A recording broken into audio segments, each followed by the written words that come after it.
लो dear student, स्वागत है आप सभी का आपके अपने चैनल डीबीसी क्लासेज में। मैं रमन प्रकाश सिंह। आज हम डिस्कस करने वाले हैं एक्सरसाइज 6.5 का क्वेश्चन नंबर 16। तो क्वेश्चन नंबर 16 ये रहा आपके सामने। किसी समबाहु त्रिभुज में सिद्ध कीजिए कि उसकी एक भुजा के वर्ग का तिगुना उसके एक शीर्षलंब के वर्ग के 4 गुने के बराबर होता है। तो ये मुझे प्रूफ करना है। हम एक ट्रायंगल बनाए हैं, इक्विलेटरल ट्रायंगल, समबाहु त्रिभुज है। इसमें क्या कह रहा है कि एक भुजा के वर्ग का तिगुना उसके एक शीर्षलंब, शीर्षलंब क्या होगा, हम ए से परपेंडिकुलर बी सी पे डालते हैं लंब। चलिए, ये हो गया शीर्षलंब। इसका कुछ नाम हम दे देते हैं डी। ये 90 डिग्री का बनाएगा। तो चलिए, जो कुछ दिया हुआ है सबसे पहले वो हम लिख देते हैं।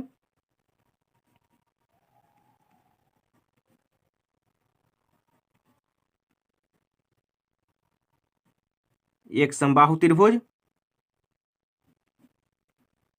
ABC दिया हुआ है,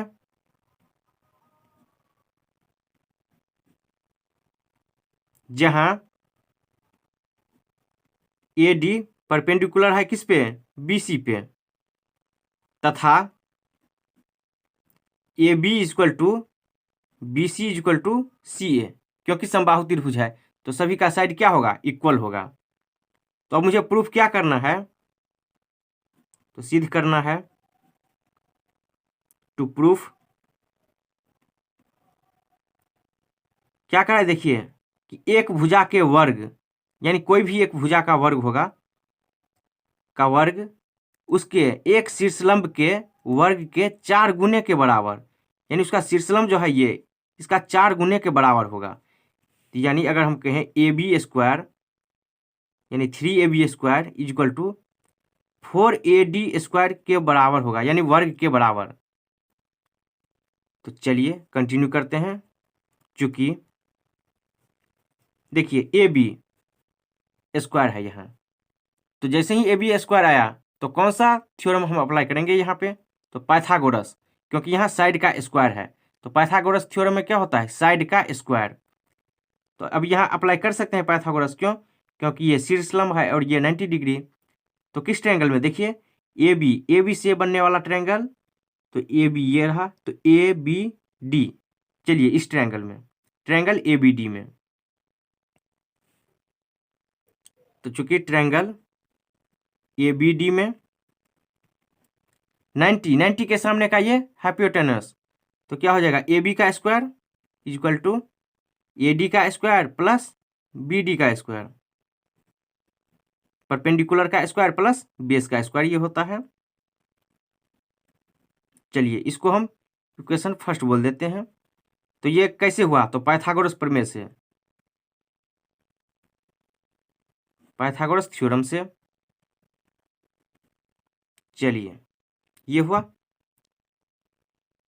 अब देखिए 4D स्क्वायर, AD स्क्वायर है यहाँ पे, तो AD, तो ये रहा। अब हम देखिए ये जो है BD is equal to DC होगा कि नहीं, जरूर होगा। क्यों, क्योंकि ये AD परपेंडिकुलर है BC पे, तो यह इसको इक्वली पार्ट में डिवाइड करेगा, जितना BD होगा उतना ही DC। लेकिन मुझे प्रूफ करना है, चलिए हम प्रमाण देके बोलते हैं कि ये इक्वल होगा। कैसे, तो हम इसको और इसको देखते हैं कि कॉन्ग्रुएंट होता है कि नहीं, यानी ट्रायंगल ABD कॉन्ग्रुएंट होगा ट्रायंगल ADC के या नहीं। तो जो जो इसमें इक्वल है उसको हम यहाँ लिखते हैं। चलिए यहाँ सिमिलर नहीं करेंगे, क्यों, क्योंकि सिमिलर में साइड का रेशियो इक्वल करना होता है, लेकिन यहाँ हम साइड का रेशियो इक्वल नहीं करेंगे, हम केवल साइड या एंगल को इक्वल करेंगे। देखते हैं क्या क्या मैच करता है। तो किस ट्रायंगल में, तो ट्रायंगल ABD और ट्रायंगल ACD में, ट्रायंगल ABD तथा यानी और किस में, ट्रायंगल ACD में। चलिए AB is equal to BC, sorry A B equal to A C. क्यों? क्योंकि समबाहु त्रिभुज है तो दोनों साइड इक्वल होगा, तो ए बी इक्वल टू ए सी। ये क्या है? दोनों ट्रायंगल में कॉमन है ए डी, तो A D equal to A D. क्यों? क्योंकि कॉमन है। चलिए अब ये एंगल देखिए 90 डिग्री, ए डी बी के लिए भी और ए डी सी के लिए भी 90 डिग्री। तो लिख देते हैं angle A D B equal to angle A D C 90 degree है। देखिए जिस एंगल के बारे में हम चर्चा किए हैं उसको मिडिल में लिखे हैं, यहाँ देख लीजिए डी को मिडिल में डाल दिए हैं। अब देखिए ये 90 डिग्री मैच कर गया, ये साइड इसके इक्वल हो गया और ये ए डी कॉमन है दोनों के लिए, तो यहाँ हम आर एच एस अप्लाई कर सकते हैं या नहीं? कर सकते हैं, चूंकि आर एच एस क्राइटेरिया से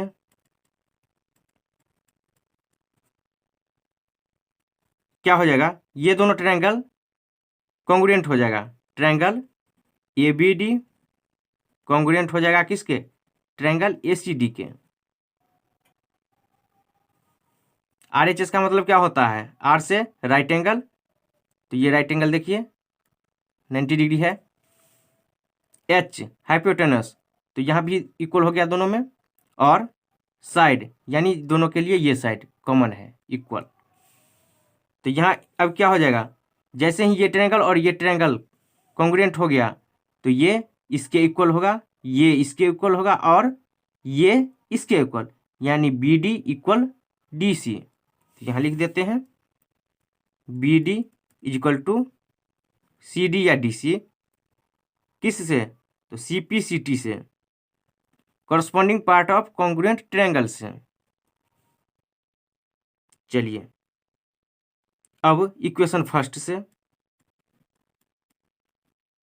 यहाँ क्या दिया हुआ है देखिए, A B square equal to A D square plus B D square. चलिए यहाँ लिख देते हैं A B square equal to A D square plus B D square. यहाँ से A B square equal to A D square plus, देखिए B D के लिए हम क्या लिख सकते हैं? बी डी को हम क्या लिख सकते हैं? ये बी डी को बी सी यानी टोटल बाय 2 लिख सकते हैं। हाँ लिख सकते हैं बी सी बाय 2। यहाँ देखिए चूंकि बी डी इक्वल टू क्या होगा? बी सी बाय 2, या इसको ये भी लिख सकते हैं बी डी इक्वल होगा किसके? डी सी के। तो देखिए बी डी के स्थान पे हम क्या लिख रहे हैं? बी सी बाय 2 लिख रहे हैं, तो यहाँ बी सी बाय 2 का होल स्क्वायर। तो यहाँ से A B square equal to A D square plus B C by 2, तो ये हो जाएगा बी सी स्क्वायर का बाय 2 का स्क्वायर 4, यानी बी सी का स्क्वायर भी होगा और 2 का भी स्क्वायर। तो चलिए यहाँ से A B square equal to LCM लेते हैं यहाँ पे, तो क्या होगा? यहाँ कुछ नहीं तो 1 कितना 4 टाइम्स में, तो 4 इंटू ए डी स्क्वायर, तो 4 A D square plus B C square.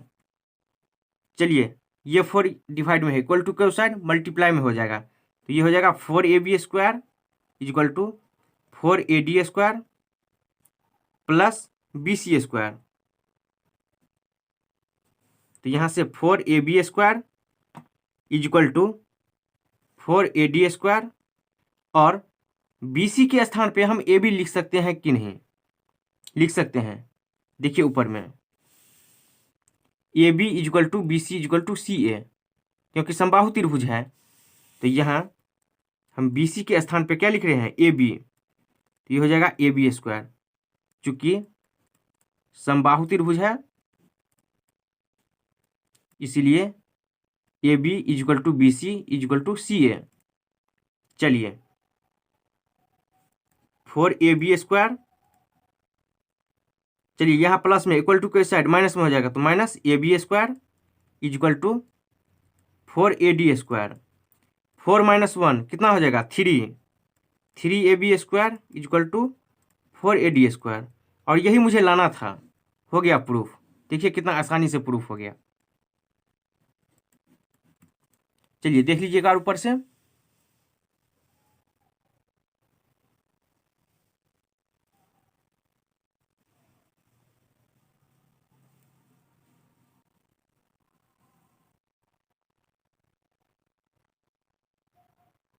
देखिए यहाँ B D equal to D C है,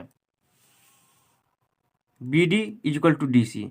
हम जानते हैं कि जब भी ए से बी सी पे परपेंडिकुलर होता है तो ये इक्वली पार्ट में डिवाइड होता है, लेकिन हम आपको तथ्य के साथ यानी इस दोनों ट्रायंगल को कॉन्ग्रुएंट करके हम दिखाएं कि ये दोनों इक्वल हुआ। तो अब चलते हैं क्वेश्चन नंबर 17 पे। क्वेश्चन नंबर 17 ये रहा आपके सामने, और ये इस एक्सरसाइज का आखिरी क्वेश्चन है। सही उत्तर चुनकर उसका औचित्य दीजिए। ट्रायंगल एबीसी में A B equal to 6√3 centimetre, A C equal to 12 centimetre और B C equal to 6 centimetre है। तो कौन बी है? A 120 degree, B 60 degree, C 90 degree और डी 45 डिग्री। चलिए यहाँ एक ट्रायंगल एबीसी दिया हुआ है, तो हम यहाँ एक ट्रायंगल ड्रॉ कर दिए हैं एबीसी।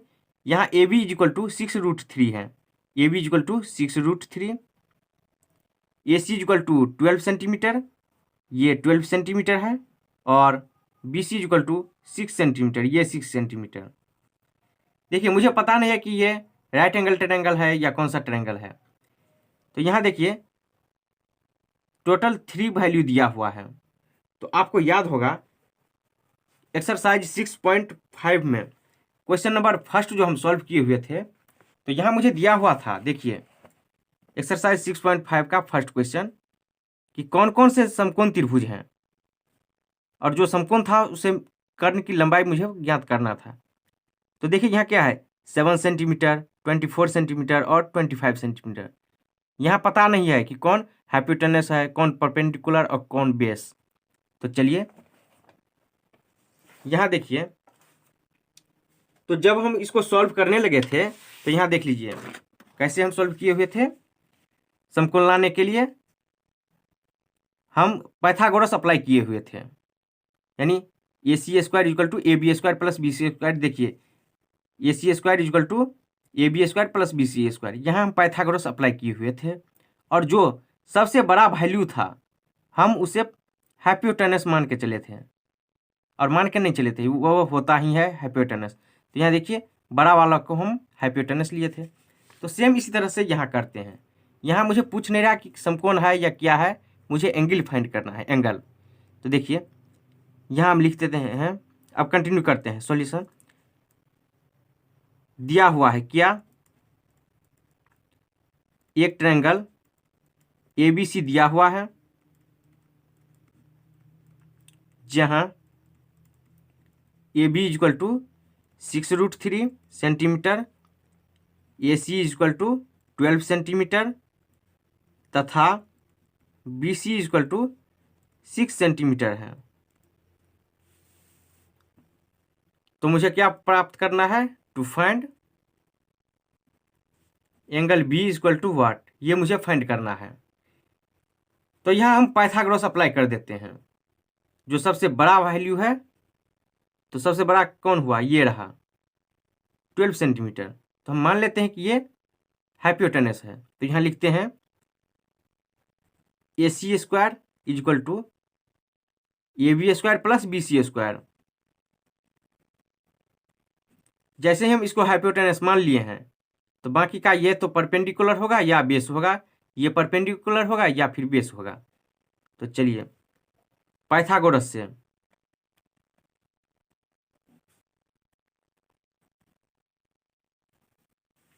चलिए, तो ए सी का वैल्यू क्या है 12, तो 12 का स्क्वायर, ए बी 6√3 का स्क्वायर प्लस बी सी 6 का स्क्वायर, 12 का स्क्वायर, 12 इंटू 12 कितना होता है 144, 6√3 का स्क्वायर। तो ये देखिए रफ में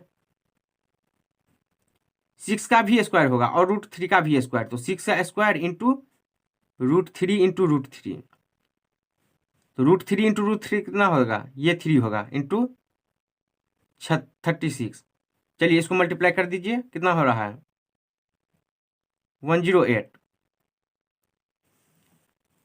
या फिर आप उसको ऐसे लिख सकते हैं √3 का स्क्वायर। तो ये क्या हो जाएगा, स्क्वायर ब्रैकेट और रूट गायब होके केवल यहाँ 3 बचता है, तो यहाँ हम लिखे केवल 3। चलिए ये हो गया कितना 108 प्लस 6 या 36, तो 144 इक्वल टू, ऐड करिए 144 आ गया। इसका मतलब क्या हुआ, यह समकोण त्रिभुज है, यानी राइट एंगल ट्रायंगल। तो लिख देते हैं, चूंकि यह एक समकोण त्रिभुज है, यह समकोण त्रिभुज है, तो चलिए हम यहाँ रफ में ड्रॉ कर देते हैं समकोण त्रिभुज। ये रहा, इसका नाम दे देते हैं क्या, ACB। और ये मेरा कितना था 12, ये कितना था AB 6√3, और ये था 6। तो देखिए हम इसको हाइपोटेनस मान लेते हैं, किसको 12 को, तो ये 144 इक्वल टू 144 आ रहा है। इसका मतलब क्या है, यह एक राइट एंगल ट्रायंगल है, और राइट एंगल ट्रायंगल में हाइपोटेनस के सामने का ये जो एंगल होता है वो कितना होता है 90 डिग्री। तो यहाँ क्या लिख सकते हैं, चूंकि AC इक्वल टू हाइपोटेनस है, यानी क्या हाइपोटेनस है, इसीलिए AC के सामने का एंगल कितना होगा 90 डिग्री होगा। तो यहाँ लिख देते हैं angle B equal to 90 degree. चलिए हो गया आंसर, यही मुझे लाना था। देख लीजिए एक बार ऊपर से,